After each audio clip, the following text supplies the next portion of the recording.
আমরা এই মুহূর্তে দাঁড়িয়ে রয়েছি উলবেড়িয়া লোকসভা কেন্দ্রের ঠিক উলবেড়িয়াতে। আমার সঙ্গে রয়েছেন মন্ত্রী পুলক রায়।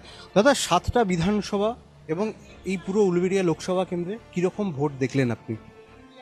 গণতন্ত্রের এই মহা উৎসবে সাধারণ মানুষ উন্নয়নে সামিল হয়ে মমতা বন্দ্যোপাধ্যায়ের হাত শক্ত করতে তৃণমূল কংগ্রেসে মানুষ জোড়া ফুলের সকলে সাজদা আহমেদকে ভোট দিয়েছে। আমাদের 7টা বিধানসভা কেন্দ্র, 7টা বিধানসভা কেন্দ্রেই মানুষের আশীর্বাদ, দোয়া, ভালোবাসাকে নিয়ে আমরা জয়লাভ করব, এ ব্যাপারে আমরা নিশ্চিত। আমরা দাঁড়িয়ে আছি 27 নম্বর ওয়ার্ডে, ঠিক পরেরটা 28 নম্বর ওয়ার্ড। বিজেপির অভিযোগ ছিল ফেস্টুন ব্যানার ভাঙচুর করেছে তৃণমূল। দেখুন, একটা কথা বলি, এখন যাদের কাজ কিছু নেই, শুধু অভিযোগ করা, যাদের সাথে কিছু কাজ নেই। আমি তো দায়িত্ব নিয়ে বলতে পারি 1863টা বুথ, 40% বুথে বিজেপি তাদের নির্বাচনী পোলিং এজেন্ট পর্যন্ত দিতে পারেনি। তারা ঘরে বসে অভিযোগ করছে, অভিযোগ নির্বাচন কমিশনকে জানাচ্ছেন। বাস্তবে এখানে মানুষ শান্তিপূর্ণভাবে ভোট দিয়েছে এবং মানুষ তৃণমূল কংগ্রেসের সঙ্গে আছে। আমরাও মানুষের সঙ্গে আছি, মমতা বন্দ্যোপাধ্যায়ের সঙ্গে মানুষ আছে। তাই আমাদের কারোর ফ্ল্যাগ ছিঁড়তে হয় না, ফেস্টুন ছিঁড়তে হয় না। আমরা মানুষের কাছে যাই, 365 দিন মানুষের কাছে থাকি, আর মানুষও তাই আমাদের পাশে থেকে আশীর্বাদ দোয়া করে। এই উলবেড়িয়া লোকসভা কেন্দ্রেই যে ঘটনাটি ঘটেছে গতকাল, অর্থাৎ কেন্দ্রীয় জওয়ানের বিরুদ্ধে, সেই ঘটনা প্রসঙ্গে আপনি কি বলবেন? দেখুন, গতকাল যেটা হয়েছে সেটা নিশ্চয়ই পাথেয় নয়।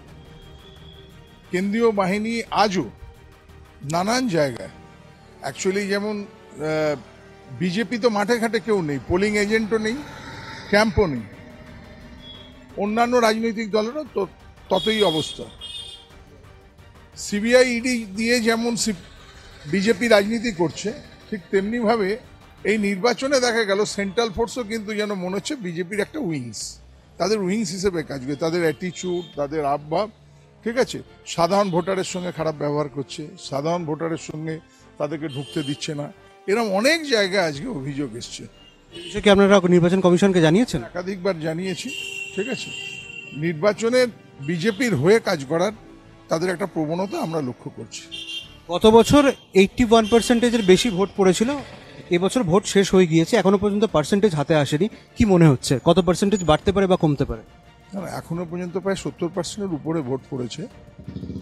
আশা রাখি তার চেয়েও বেশি হবে, কেন গণতন্ত্রের এই মহোৎসবে মানুষ যেভাবে সামিল হয়েছে, মহিলারা যেভাবে সামিল হয়েছে, কৃষক, শ্রমিক, ছাত্র, যুব, সর্বস্তরের সমাজের মানুষ, মেহনতি মানুষ, খেটে খাওয়া মানুষ, আম পাবলিক, তারা যেভাবে ভোটের লাইনে লাইন দিয়ে ভোট দিচ্ছে, তাতে 80%-এর উপরেই ভোট পড়বে আমরা আশা রাখছি। এ ব্যাপারে আমরা নিশ্চিত। শেষ প্রশ্ন, পোল শেষ হয়ে গিয়েছে, জেতার ব্যাপারে কতটা আশাবাদী? আমি আগেও আপনাদের বলেছি, এখনো বলছি, আমাদের সমস্ত পঞ্চায়েত মেম্বার, পঞ্চায়েত সমিতির মেম্বার, জেলা পরিষদ মেম্বার, কাউন্সিলর, এমএলএ, এমপি এবং আমাদের নেতৃত্ব মমতা বন্দ্যোপাধ্যায়ের আদর্শ মেনে তারা 365 দিন মানুষের সঙ্গে থাকেন।